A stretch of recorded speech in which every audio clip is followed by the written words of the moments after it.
Our September 2023 vacation really was to Uruguay, but we couldn't resist crossing the River Plate for a quick glimpse of Buenos Aires.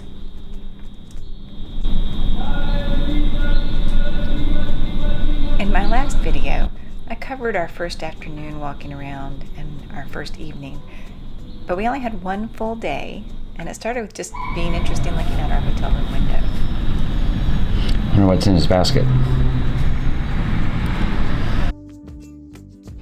And today we are going to walk around and go see the Recoleta cemetery.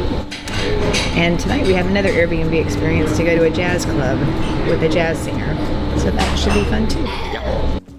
We stayed in the Montserrat neighborhood. I liked our hotel. It was about $300 for 2 nights. When we go back to Buenos Aires though, I think I'd rather stay in the Recoleta or Palermo neighborhoods. They were closer to the things I really wanted to see. I enjoyed our morning walk though. The Montserrat neighborhood does have interesting architecture. It was a short walk from our hotel to the Avenida 9 de Julio, the incredibly busy north-south thoroughfare.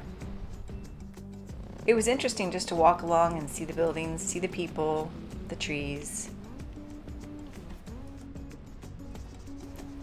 In some ways, I feel like we didn't really get to visit Buenos Aires because we didn't learn to use the metro. We were only there for 1 day, so we walked and used Uber. And we didn't have to care too much about the unfriendly exchange rate through official channels.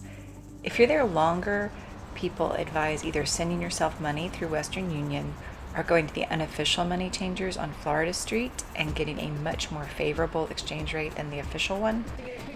We could have easily done that, we just didn't know, and we were only there for a day, so we didn't care. Too, apparently. I guess that's on his everyday position.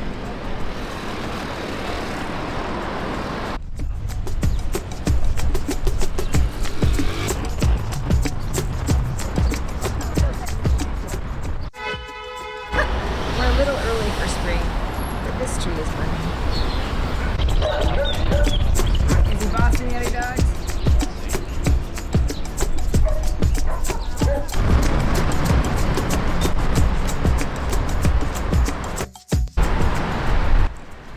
We were trying to follow a map that our host had given us the night before at our Airbnb Experience, that wonderful dinner we had.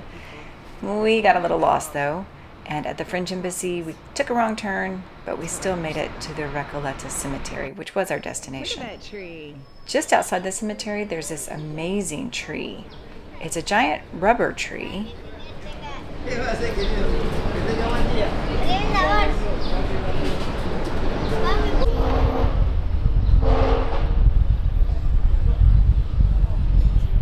Oh yeah, a dog walker, I see him. Yeah. They got some in there that look sort of like some of ours. Wow. And they're all walking so well. Aren't they though? Wow. Wow. Yeah.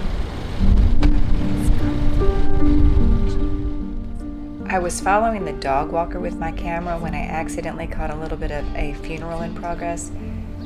I would not have intentionally done that, but it was a reminder that this is still an active cemetery, not just a historic landmark.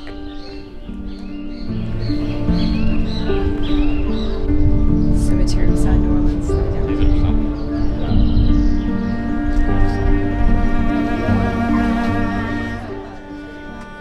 Another thing to plan for our next visit is either an organized tour or more time here with more emphasis on understanding what I'm looking at. We enjoyed the visit thoroughly. It's a fascinating place, even with knowing very little. Like everyone else, we knew to look for Evita's tomb, which we did find. But so many of the monuments looked fascinating, and I wish I knew more about the people who were buried there.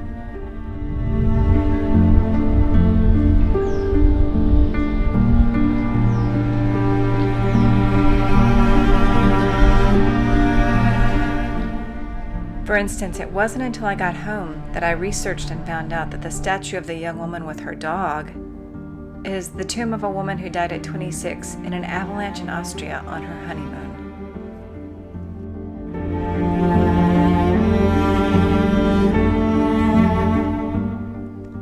Evita's tomb is quite simple. It's a marker on her family tomb.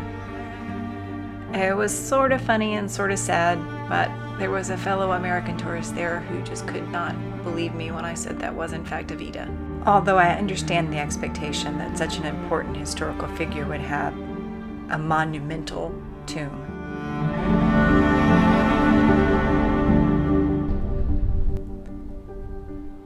At the end of our time at the cemetery, though, Randy had to plan his return to the hotel. He did have to work that afternoon for a couple of hours just because there was a call that couldn't be rescheduled. So I was on my own after lunch to explore. And I walked and walked and walked. It was a Monday, so unfortunately so many things are closed on Monday that I didn't get to see a lot. I did go to the Museum of Latin American Art. It's a small museum, but worth seeing. And the palo borracho trees in the park next door are also worth seeing. And the nest of the ovenbird. One thing I always like to do is visit Japanese garden. I didn't realize, because I hadn't researched enough, that Buenos Aires even has a very large Japanese garden. The garden was fairly crowded. The azaleas were in full bloom, so it was beautiful. And as I said, it was Monday, so most of the other gardens in Buenos Aires were closed.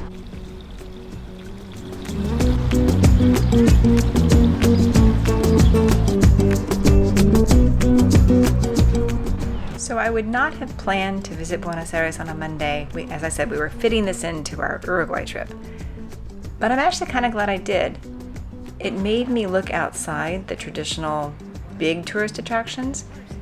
And so I visited the museum, Aguas Corrientes. This is an old waterworks. The building used to house 72,000 tons of drinking water for the city of Buenos Aires. Now it's just an office building and a museum, but it is beautiful. Built in the late 1800s at a time when Buenos Aires was one of the richest cities in the world.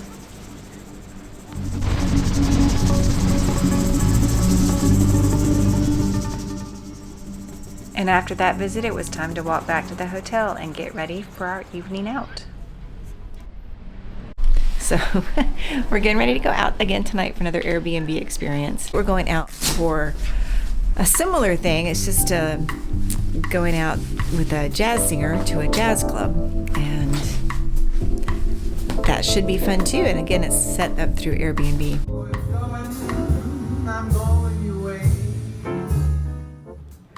We had another one of those peak travel experiences.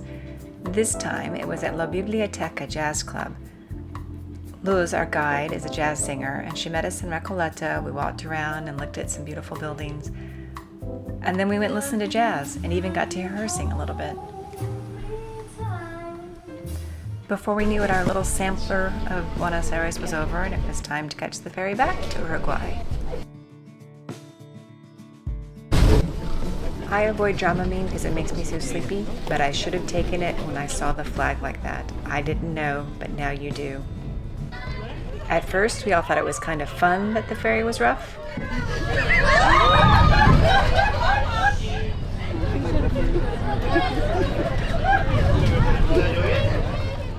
We were expecting a 45-minute ferry ride from Buenos Aires to Colonia, the old city in Montevideo. But 2 hours later, nobody was laughing. A lot of people were throwing up, though. Up to this backpack.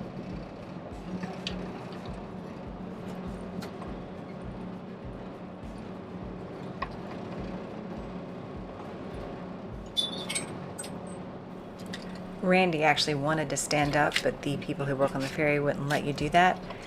You just had to sit down, and they would walk around and hand out more barf bags.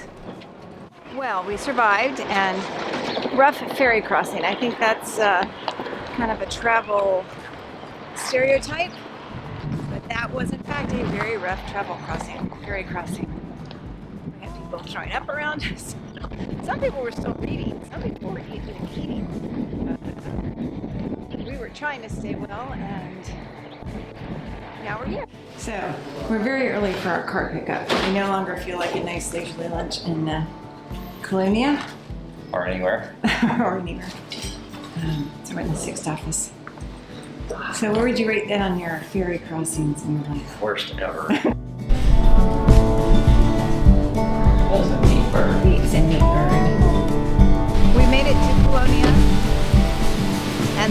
wind that caused them, we now know, to use the old slow ferry, and that's why it took us 2 hours to get here. On really windy days, they can't use the fast ferries. But we had a very nice guy at the 6th rental car counter. And now we're just stopping here very quickly for some coffee. Our visit to Colonia was cut short, but I'm glad we stopped. The old town is a UNESCO World Heritage Site, and we really enjoyed the feel. I'd love to go back sometime and spend a nice sunny day walking around and having a leisurely meal.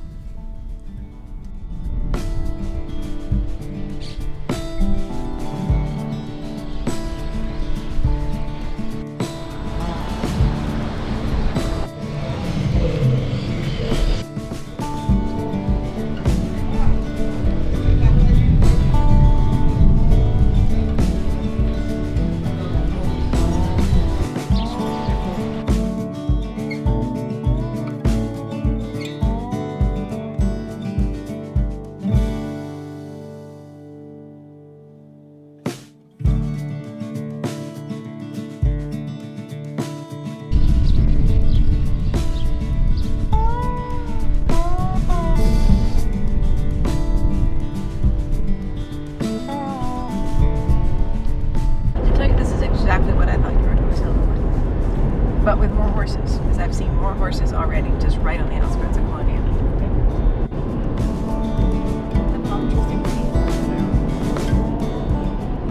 All right, we're on the way to our estancia. Perhaps it's pronounced Zabel. I had my pronunciation corrected the other day, and I still don't remember what they said. But anyway, and we are in a little car. What brand is this? Renault? Is it Renault? Renault. Something Zen. Yes. So, and it's Basic. but it'll get us there, hopefully. And we're enjoying the sights, and that crossing was rough, but now that we're no longer worried about throwing up, and there were people all around us throwing up, I have to say, but now that we're no longer worried about that, it just feels like a little travel check the box. Rough ferry crossing. Check. We had one of those. And now I know. They suck. They do. And I was trying to think what I actually know. I do know one thing. I had Ginger with me, but I put it with my luggage away from me, and that's not where it should be. It should be on my person, on a boat of any sort. Uruguay is a very rural country. Just under 4 million people, and more than half of them live in Montevideo. The country is about the same size as Washington State. So there's a lot of wide open spaces and country life. That's me and Pete. I used 2 different guidebooks for planning our trip. One is the Brant Guide to Uruguay by Tim Burford, and the other is Guruguay Guide by Karen Higgs. I would say that hers is probably the primary English language guide to Uruguay. And so the estancia we chose, El Cebu, is recommended by her, and it's also the one that's an easy day's drive from Montevideo.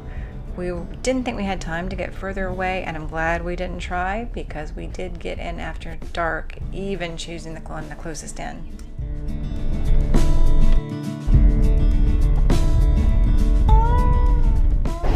Anyway, I didn't really factor the road to the estancia into my rental car choice. I knew it would be a dirt road. As long as we can. I wonder what kind of bird that was. There's something on the road there too. Right on the road, right in the middle of it. Oh, from the Yeah. Probably It is that same kind of same bird. kind of bird.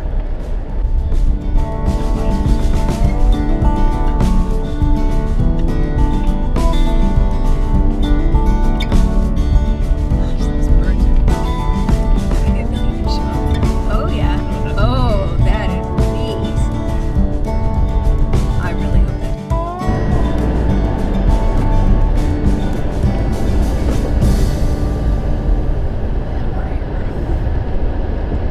Better late than never. This is our room. I'm ready had just gone out to see the little baby sheep they're hand raising. Hello. He's 2 months old.